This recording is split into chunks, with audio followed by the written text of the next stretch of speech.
حضرت بابا فرید گنج شکر رحمت اللہ تعالی، ان کی ابھی عمر 6-7 سال کی تھی. محلے کی عورتیں ان کی والدہ کے پاس گئیں، کہنے لگی فرید کی ماں ہمیں ایک بات کا جواب دے، تیرا بچہ ہمارے بچوں جتنا ہے، عمر ایک ہی کنویں کا پانی پیتے ہیں، ایک ہی زمین کا اناج کھاتے ہیں، پھر اتنا فرق کیوں ہے کہ ہمارے بچے سارا دن گلیوں میں آوارہ گردی کرتے ہیں، گلی ڈنڈا کھیلتے رہتے ہیں، تیرے فرید کو جب دیکھو حضور پہ درود پڑھتا نظر آتا. دنیا سوتی ہے، یہ مصلی پہ روتا ہے. اتنا فرق کیوں ہے فرید کی ماں؟ آپ ہنس پڑی، فرمایا اس میں تنہا فرید کا کمال نہیں، تھوڑی سی میری محنت بھی شامل. فرمایا میری محنت بھی شامل. انہوں نے کہا کیا محنت ہے؟ فرمانے لگی محلے کی عورتوں، اللہ کی عزت کی قسم، میں نے جتنا عرصہ فرید کو دودھ پلایا ہے کبھی بغیر وضو کے دودھ نہیں پلایا.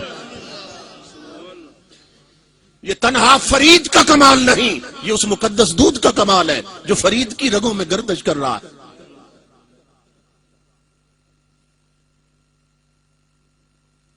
ہماری یہ آئیڈینٹی، ہماری یہ پہچان، ہماری یہ عظمتیں ہیں. تو ہم شیر تھے مگر ہمیں بکری اور بلی بنا دیا گیا. ہم بلند تھے ہمیں پست کر دیا گیا. ہم معزز تھے ہمیں ذلیل بنا دیا گیا. کیوں کہ تاجدار کائنات کے دین سے دور کیا جا رہا. بے حسی کی چادر میں ہر کوئی شخص لپٹا ہوا نظر آتا اور آنکھ بند ہونے کی دیر ہے. مولائے کائنات علی المرتضیٰ فرماتے ہیں ساری دنیا سو رہی ہے، جب مریں گے تب جاگ جائیں گے. یہ 4 دن کی چاندنی ہے لوگوں جس کے ہم دھوکے میں پڑے ہوئے ہیں. فرمایا ساری دنیا سو رہی ہے اور جب مریں گے تب جاگیں گے. وہ بیٹیاں جو آج صرف چھوٹا سا دوپٹہ ٹکڑا سر ڈھانپنے کے لیے استعمال کرتے ہوئے کہتی ہیں ہمیں الجھن ہوتی ہے، سانس بند ہوتا ہے. میں کہتا ہوں میری بہن بیٹی غور کر، جب 22 گز لٹھے کے کفن میں لپیٹ کر تجھے تاریک قبر میں ڈال دیا جائے گا، تیرا دم کتنا گھٹے گا. اس وقت کو یاد کرو. قبر ہمارے سامنے رکھو، قبر سے نظر نہ ہٹانے پاؤ. اپنی عاقبت کی فکر کرو. وہ پلٹ کے آ نہیں سکتی نا، ورنہ تمہیں بتاتی کہ وہاں کیا ہوتا ہے. قبریں چیخوں سے بری ہیں، قبریں عذاب سے بری ہیں، آگ سے بری ہیں، کیڑوں سے بری ہیں، بچھوؤں سے بری ہیں. مگر نظر نہیں آتا ہمیں. تو جنہیں آتا تھا انہوں نے خبریں دے دی. انہوں نے فرمایا بچو قبروں سے، کہ بڑے بڑے قبروں میں لیٹے ہوئے آج چیخ رہے ہیں اور کیا کہتے ہیں، حل من احد من یذکر غربتنا. بہت سی قبروں میں وڈیرے امیر زادیاں، وہاں کا سکہ پاس کوئی نہیں تھا، وہاں کے لیے تیاری کوئی نہیں کر رکھی. بہت سے امیر زادیاں قبروں میں ہیں اور آپ چیخ کے کہتے ہو دنیا والوں، ہے کوئی جو آج ہماری غریبی پہ ترس کھائے؟ افسوس وہ حسن جس پر ناز تھا آج کیڑوں کی خوراک بن گیا. ہڈیاں بکھر گئیں. وہ بال جس پر نہ جانے کتنے دیوانے لپکتے تھے وہ آج خاک میں خاک ہو گئے.